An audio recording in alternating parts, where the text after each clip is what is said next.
आज हम लोग पढ़ने जा रहे हैं महत्तम समापवर्त यानी कि क्या मस। इसके पिछले वीडियो में हम लोगों ने क्या पढ़ा था, लस पढ़ा था, और इस वीडियो में क्या पढ़ेंगे, मस पढ़ेंगे। तो चलिए शुरू करते हैं। तो सबसे पहले हम लोग यह जान लेते हैं कि मस कितनी विधि द्वारा निकाला जाता है। लस में क्या था कि दो विधि द्वारा निकालते थे लस को। पहला क्या था, गुणनखंड विधि, दूसरा भाग विधि था। तो मस भी क्या किस तरह से निकलता है, मस भी पहला क्या है, भाग विधि द्वारा होता है। पहला भाग विधि और दूसरा क्या है, गुणनखंड विधि। गुणनखंड विधि। तो पहला विधि क्या हो गया, पहला भाग विधि द्वारा हो गया, दूसरा क्या है, गुणनखंड विधि द्वारा। तो चलिए शुरू करते हैं। तो सबसे पहले हम लोग ये जान लेते हैं कि भाग विधि द्वारा मस कैसे निकाला जाता है। किससे, भाग विधि द्वारा मस कैसे निकाला जाता है। भाग विधि द्वारा मस निकालना, भाग विधि द्वारा मस निकालना। देखिए पहला सवाल क्या है, मान लीजिए पहला सवाल है 16 और 24 है। हमें इसका क्या निकालना है, मस निकालना है। वो भी कैसे, भाग विधि द्वारा निकालना है। तो क्या है कि पहले जो भी संख्या दिया रहेगा उसमें सबसे छोटी संख्या जो रहेगा उसको लेंगे, और बड़ी संख्या जो रहेगा उसमें क्या करेंगे, उसका भाग देंगे। तो इन दोनों में छोटी संख्या 16 है, बड़ी संख्या क्या है, 24 है। तो हम 16 से भाग देंगे किस में, 24 में देंगे। तो देखिए कितनी बार जाएगा, 16 के 16, 16 दूना 24, 16 के 16, 16 दूना, दो संख्या है, पहली संख्या क्या है 16, दूसरी 24। तो इसमें छोटा कौन सा है, छोटा हमारा 16 है। तो 16 का भाग देंगे किस में, 24 में। 16 से भाग देंगे किस में, 24 में। दीजिए कितना आएगा, 16 के 16, 16 दूना 32, दो बार में 32 ज़्यादा हो जाएगा। कितनी बार जाएगा, एक बार। क्या आ जाएगा, 16 आएगा। अब 24 में 16 घटाएंगे तो कितना आएगा, 8 बचेगा यहाँ पर। अब जो हमारा शेषफल बचता है फिर उसी संख्या से भाग देंगे किसमें, पिछली वाली संख्या से जिससे भाग दिए थे। तो पिछला वाला संख्या क्या था हमारा, 16 था। ठीक है, तो अब इससे भाग दीजिए, कितना आएगा, 8 दूनी 16। क्या आ जाएगा, कट जाएगा। तो ये वाला जो हमारा आता है ये हमारा क्या होता है, मस होता है। यानी कि 16 और 24 का जो मस आएगा वो हमारा क्या आएगा, 8 आएगा। ठीक, ये हो गया पहला सवाल। अब देख लेते हैं दूसरा सवाल क्या है। मान लीजिए हमारे पास कोई संख्या है 8, 12, 16 और 24। हम इसका क्या निकालना है, मस निकालना है। तो सबसे पहले क्या करेंगे, जो दो इन चारों में से दो ऐसी कोई संख्या जो सबसे छोटी हो। पहली संख्या क्या है 8 और दूसरा क्या है 12। 8 और 12 सबसे छोटा इन दोनों चारों में। तो अब इसमें देखिए 8 से भाग देंगे 12 में, क्या आएगा, 8 का भाग देंगे तो 8 एक कम 8, फिर क्या बचा, 12 में से 8 घटाएंगे तो 4 आ जाएगा। अब जो शेषफल आया है उससे फिर भाग देंगे किससे, पिछली वाली संख्या से। पिछली वाली संख्या क्या है, 8 है। तो भाग देंगे तो कितना आएगा, 4 के 4, 4 दूनी 8 आ जाएगा। तो ये कट जाएगा। यानी कि 8 और 12 का मौ से क्या आ गया, 4 आ गया। और फिर 4 से दोबारा भाग करेंगे किस में, बची वाली संख्या में। जो संख्या हमारा बच्चा है उसमें भाग देंगे। तो 16 और 24 बचा है, तो सबसे पहले 16 लिखते हैं। तो 4 का भाग 16 में देंगे, क्या आएगा, 4 चौक 16। ये भी कट जाएगा। तो इसका मस क्या आएगा, इसका मस भी क्या आ गया, 4 आ गया। अब फिर क्या करेंगे, 4 का भाग देंगे किस में, ये बची वाली संख्या में 24 में। कितना आएगा, 4 छंग 24। ये भी कट गया। इसका मस क्या आ गया, 4। यानी कि हमारा 8, 12, 16 और 24 का जो मस आया है कितना आ गया, इन चारों का मस जो हुआ वो हमारा 4 आ गया है। ये हमारा क्या होगा, आंसर होगा। तो बस मस इसी तरह निकालते हैं। सबसे पहले जो सबसे छोटी संख्या रहेगा उसको लिखेंगे, उससे बड़ी वाली संख्या में उसका भाग देंगे। जो भी शेषफल आएगा फिर शेषफल से भाग देंगे किससे, जो हमारा पिछड़ा वाला संख्या जिससे हमने भाग दिया था। तो भाग दिए तो क्या आ गया, 4 का भाग 8 में देंगे, 2 बार कट जाएगा। तो जिससे लास्ट में हम लोग भाग देते हैं वही हमारा क्या होता है, मस होता है। तो 8 और 12 का मस हमारा 4 आ गया। तो फिर 4 से भाग देंगे किसमें, जो संख्या बचा हुआ है। 16 बचा है तो 16 में भाग देंगे, तो 4 का भाग 16 में देंगे तो कितना आएगा, 4 बार देंगे 16 आ जाएगा, कट जाएगा। इसका भी मस क्या आ गया 4। फिर अब 4 का भाग 24 में देंगे, तो 4 का भाग 24 में देंगे तो क्या आ गया, 4 छंग 24, कट जाएगा। तो इसका मतलब क्या हुआ, इन 8, 12, 16 और 24 का हमारा मस से क्या आ गया, मस हमारा 4 आएगा। ठीक है, ये हो गया हमारा दूसरा सवाल। एक और सवाल देखते हैं। तीसरा सवाल दिया क्या, 18, 30, 42, ये हमारा सवाल दिया है। इसमें क्या करना है, इसका मस निकालना है। तो मस कैसे निकालेंगे, सबसे पहले इसमें छोटी संख्या क्या है, 18 है, तो 18 से भाग देंगे किस में, 30 में देंगे। क्या आएगा, 18 कम 18, कितना बचा 12। अब जो शेषफल बचा है फिर उससे भाग देंगे किस में, 18 में। ये हो गया, कितनी बार जाएगा, 12 कम 12। अब 18 में 12 घटाएंगे कितना आएगा, 6 बचेगा।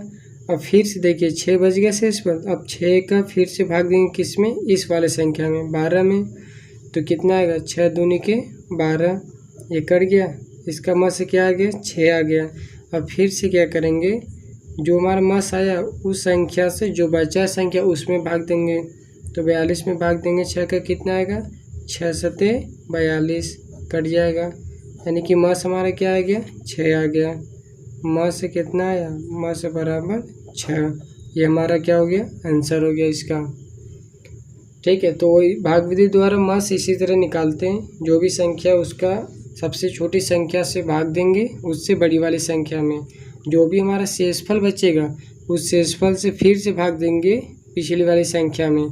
तो देखिए 12 शेषफल बचा था, 18 ये पिछला वाला संख्या है, 18 में भाग देंगे, एक बार जाएगा 12, 18 में से 12 घटाएंगे 6 बचेगा। फिर ये 12 हो गया, 12 में फिर 6 का भाग देंगे, 6 दूनी 12, ये कट जाएगा। मस से कितना आ गया, 6। जो हमारा लास्ट में जिससे भाग देंगे वही हमारा मस होगा। इसका मस 6 आ गया, तो फिर 6 का भाग फिर से 42 में देंगे, 6 सत्ते 42, 6 ही इसका मस है, यानी कि आंसर क्या होगा हमारा 6 आएगा। एक और सवाल देखते हैं, थोड़ा बड़ा सवाल। इससे क्या है सवाल, मान लीजिए हमारा 124, 228 और एक है कितना 296। तो इन सब में क्या सबसे छोटी संख्या हमारी क्या है, 124 है, तो 124 से भाग देंगे किस में देंगे, 228 में। 228 में देंगे तो कितना आएगा, देखिए 124 से 2 बार ले जाएंगे तो 248 आ जाएगा, यानी कि इससे ज़्यादा आ जाएगा। तो एक बार ले जाइए, कितना 124। 8 में 4 घटाएंगे कितना बचेगा, 4। 2 में से 2 घटाएंगे 0, ये 2 में से 1 घटाएंगे कितना आ जाएगा, 1। 104 आ गया। अब ये शेषफल बचा, तो फिर शेषफल से भाग देंगे किस में, इस वाले संख्या से, 124।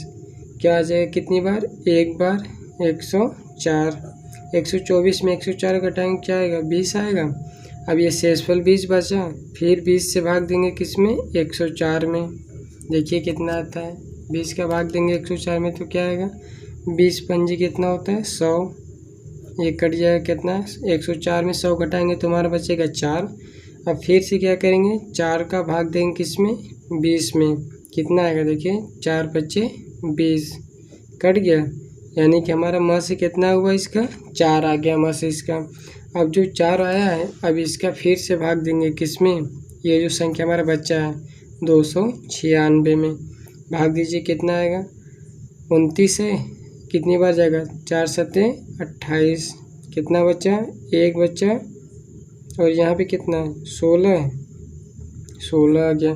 देखिए फिर से इसके भाग देंगे, 4 का ही भाग देंगे इसमें, कितनी बार जाएगा, 4 चौका 16, ये हमारा कट जाएगा। मस से कितना आया, 4 आ गया। ठीक है, मस कितना आ गया हमारा, मस इसका 4 आ गया।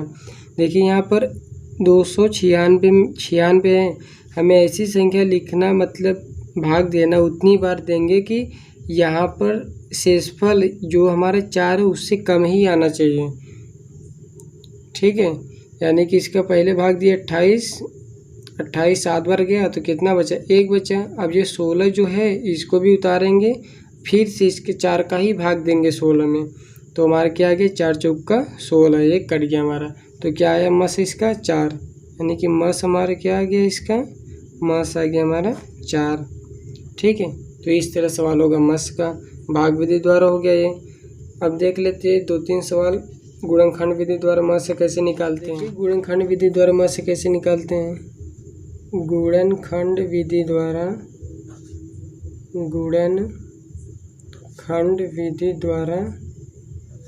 मस। ठीक है, ये दूसरा है गुणनखंड विधि द्वारा मस। इसमें पहला सवाल देख लेते हैं क्या है। मान लीजिए गुणनखंड विधि द्वारा मस निकालना है, कोई सवाल 18, 30, 42। ठीक है, ये हमारा पहला सवाल है। तो गुणनखंड विधि द्वारा अब देख लेते हैं गुणनखंड विधि द्वारा मस कैसे होगा। तो सबसे पहले क्या है कि जो भी संख्या दिया रहेगा उन सबका हम क्या करेंगे, अलग अलग संख्याओं का गुणनखंड करेंगे। क्या है 18 है, 30 और 42। तो सबसे पहले देखिए 18 का हमारा गुणनखंड क्या आएगा, 18 का गुणनखंड करिए कितना आएगा, 2 से काटेंगे कितनी बार, 2 9 18, 9 काटेंगे 3 से, 3 त्रिक का 9, 3 से काटेंगे कितनी बार, 1 बार। तो 18 का हमारा गुणनखंड आ गया 2 गुणे 3 गुणे 3, ये 18 हो गया। और 30 का गुणनखंड क्या आएगा, 2 से काटे 30 को, 15 दूनी 30, 15 काटेंगे 3 से 5 बार, 5 से 5 कटेगा 1 बार, कितना आ गया 2 गुणे 3 गुणे 5। और 42 का गुणनखंड क्या आएगा, 42 का गुणनखंड करिए, देखिए 2 दूनी 4, 2 एकम 2, फिर 2 से काटिए, 2 से नहीं कटेगा ना, 3 से कटेगा कितनी बार, 3 7 21, फिर 7 से कटेगा क्या आ जाएगा 7 एकम 7, कितना आ गया 42 का 2 गुणे 3 गुणे 7। ठीक है, 42 को 2 से काटेंगे तो कितनी बार 21 बार, फिर 21 3 से कटेगा 7 बार, फिर 7 से कटेगा कितनी बार 1 बार। तो 42 का गुणनखंड आ गया 2 गुणे 3 गुणे 7, 30 का गुणनखंड आ गया 2 गुणे 3 गुणे 5, और 18 का कितना है 2 गुणे 3 गुणे 3। ये हमारे सभी संख्याओं का क्या आ गया गुणनखंड आ गया। अब इसके बाद क्या करेंगे, मस निकालना है। तो मस में क्या होता है कि जो संख्या तीनों में मिलेगा, यानी कि सभी संख्याओं के गुणनखंड में जो संख्या रहेगा वही हमारा मस होता है। जो नहीं रहेगा उसको नहीं लिखेंगे, जो संख्या तीनों में कॉमन मिलेगा वही हमारा मस होगा। देखिए 2 इसमें भी है, इसमें भी है और इसमें भी है, तो 1 2 यहाँ हो गया, 3 इसमें है, 3 इसमें, 3 इसमें, 3 क्या है तीनों में है, देखिए इसमें भी है, इसमें भी है और इसमें भी है, तो 1 3 यहाँ हो गया। अब देखिए यहाँ 3 है लेकिन इसमें और इसमें 3 नहीं है, तो इसको नहीं लिखेंगे। यहाँ पे 5 है, इन दोनों में 5 नहीं है। यहाँ पे 7 है, इन दोनों में 7 नहीं है, तो बस कितना आ जाएगा 2 गुणे 3, कितना आएगा 2 3 6। तो जो 6 हमारा आएगा यही हमारा क्या आएगा मस आएगा इसका। ठीक है, अब देखिए दूसरा सवाल क्या है हमारा, एक और सवाल देखते हैं। मान लीजिए कितना 12 और 28 है, हमें इसका गुणनखंड विधि द्वारा क्या निकालना है, मस निकालना है। किससे निकालना है, गुणनखंड विधि द्वारा। तो सबसे पहले क्या करेंगे, 12 का गुणनखंड करेंगे, करिए देखिए कितना आता है।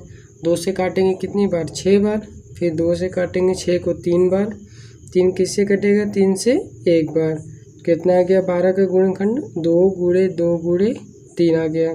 अब देखिए 28 का गुणनखंड कितना आएगा, 2 से काटें 14 बार, 14 दूनी 28, 2 से काटेंगे 2 7 14, 7 से कटेगा 7 1 बार, कितना आएगा 2 गुणे 2 गुणे 7। 12 का गुणनखंड हो गया, ये हमारा हो गया 28 का गुणनखंड। अब देखिए ऐसी कौन सी संख्या जो दोनों में कॉमन है, देखिए यहाँ पर 2 दोनों में कॉमन है और 1 2 यहाँ पे कॉमन है। तो जो संख्या दोनों में कॉमन रहेगा वही हमारा क्या होगा मस होगा। 1 2 यहाँ से हो गया और दूसरा यहाँ से। 3 इसमें है लेकिन इसमें नहीं है, तो इसको नहीं लिखेंगे। 7 यहाँ पे है लेकिन इस वाले में 7 नहीं है, तो इसे भी नहीं लिखेंगे। तो बस यही हमारा हो गया 2 गुणे 2, कितना आएगा 2 दूनी के 4। ये जो 4 आएगा यही हमारा क्या होगा मस होगा। ठीक है, तो ये हमारा हो गया क्या गुणनखंड विधि द्वारा मस निकालना। एक और सवाल देख लेते हैं इसी में। तीसरा सवाल क्या है, मान लीजिए तीसरा सवाल 52 है और 84 है, हमें इसका क्या निकालना है, गुणनखंड विधि द्वारा क्या है मस निकालना है। ठीक है, गुणनखंड विधि द्वारा मस निकालना है। तो सबसे पहले 52 का गुणनखंड करेंगे। देखिए क्या आता है, 2 से काटेंगे कितनी बार, 2 दूनी 4, बचेगा 1, 12, 2 छक्के 12, 26 दूनी 52 होता है। 26 काटेंगे 2 से 13 बार, और 13 को 13 से काटेंगे तो 1 बार। कितना आ गया, 2 गुणे 2 गुणे 13। अब 84 का गुणनखंड करिए, देखिए कितना आता है। 2 से काटेंगे, 2 दूनी 4, पहले 8 काटेंगे, 2 चौक के 8, बचेगा 4, 2 दूनी 4, 42 हो गया। फिर 2 से 42 काटेंगे 21 बार, फिर 21 को 3 से काटेंगे 7 बार, 7 को 7 से काटेंगे तो 1 आ जाएगा। तो 84 का गुणनखंड क्या आ गया, 2 गुणे 2 गुणे 3 गुणे 7। अब देखिए मस हमारा क्या आएगा, मस हमारा जो भी संख्या दोनों में कॉमन रहेगा वही हमारा क्या आएगा, मस आएगा। देखिए 2 और 2 यहाँ पे हैं तो 1 2 यहाँ पे आ गया, और 2 और 2 दोनों में कॉमन है, 1 2 यहाँ पे आ गया। अब देखिए इसमें 13, इसमें नहीं है, इसमें 3 है, इसमें 3 नहीं है, यहाँ पे 7 है, यहाँ पे 7 नहीं है। तो हमारा मस क्या आएगा, 2 और 2 कितना हो गया, 2 दूनी 4, ये जो 4 आएगा ये हमारा क्या होगा, मस होगा। तो बस मस इस गुणनखंड विधि द्वारा मस ऐसे निकालते हैं, भाग विधि द्वारा बता दिए थे, ये क्या है, गुणनखंड विधि द्वारा। यदि वीडियो अच्छा लग रहा हो तो कृपया लाइक करें, चैनल को सब्सक्राइब करें और अपने दोस्तों को भी शेयर करें। Thank you.